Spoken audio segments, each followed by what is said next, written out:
vais vous présenter l'épouvantable bibliothécaire. L'auteur c'est Anne-Gaëlle Balp et l'illustrateur c'est Ronan Badel. Le personnage principal de cette histoire, c'est Suzanne, une petite fille qui aime beaucoup lire, et elle va partir 2 semaines chez sa tante Églantine en pleine campagne, loin de ses livres chéris. Donc pour elle, c'est l'horreur. Sauf que là-bas, elle va rencontrer 3 enfants, Marin, Mo et la petite sœur de Mo qui s'appelle Lila. Et le chien de Mo et de Lila, Judo. Aussi un scientifique nommé Joseph qui a fait une expérience qui a mal tourné et du coup qui est à moitié fantôme, à moitié humain. Et bien sûr l'épouvantable bibliothécaire qui donne son nom au livre. Avant que je vous lise l'histoire, il y a Mo qui fait une crise d'hypoglycémie parce que sa sœur, Lila, se fait aplatir par une machine. Mais ça vous comprendrez plus tard dans l'histoire. Donc elle a besoin de sucre. Chapitre 20. Suzanne fouilla ses poches, mais elles étaient complètement vides. Pas le moindre bout de sucre. Alors qu'elle s'apprêtait à fouler les lieux, son regard tomba sur Lila, pliée en 3 sur le sol. Joseph lui montra ses mains en haussant les épaules, impuissant. Suzanne attrapa délicatement la petite fille plate et l'accrocha à la corde à linge.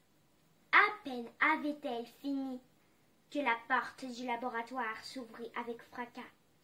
L'épouvantable bibliothécaire fit son entrée, un énorme marteau en main, le visage déformé par la rage.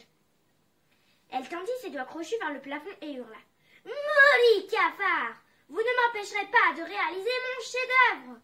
Sans attendre, Suzanne tira Mo par les aisselles pour la cacher derrière les caisses. L'affreuse sorcière n'eut pas le temps de la voir. « Je crois que j'ai entendu Judo, dit Mo. Ça allait mal. Visiblement, elle hallucinait. « Tiens bon, chuchota Suzanne. Mo la retint par le bras et murmura à bout de force. « S'il te plaît, sauve-moi, ma sœur !» La bibliothécaire, par miracle, ne s'était pas avancée directement vers elle, mais vers les animaux, aplatis. Elle observa Lila et un large sourire illumina son visage hideux. « Merveilleux !» grinça-t-elle. « Mon premier spécimen humain. »« Pourquoi vous avez fait ça ?» cria Suzanne en surgissant devant elle. Avec un rire méchant, la sorcière planta les poings sur ses hanches. « Pourquoi ? Et parce que je suis sur le point de fabriquer le livre parfait, la plus grande encyclopédie du vivant jamais rêvée. Toutes les créatures existant sur cette planète, répertoriées et classées par ordre alphabétique dans un immense livre unique au monde.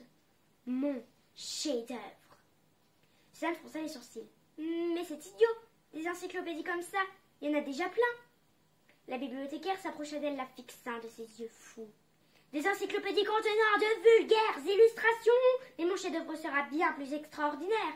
Ce sera un objet d'archive d'un genre complètement nouveau, parce qu'il contiendra de vrais êtres vivants.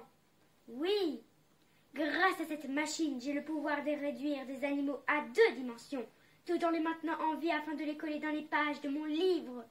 J'ai commencé par m'exercer sur de petites bêtes, en aplatissant des insectes, puis des lézards, puis des rongeurs, puis des mammifères plus gros. Et maintenant, cette ravissante fillette.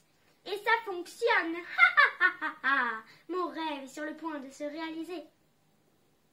Merci de m'avoir écouté. Au revoir.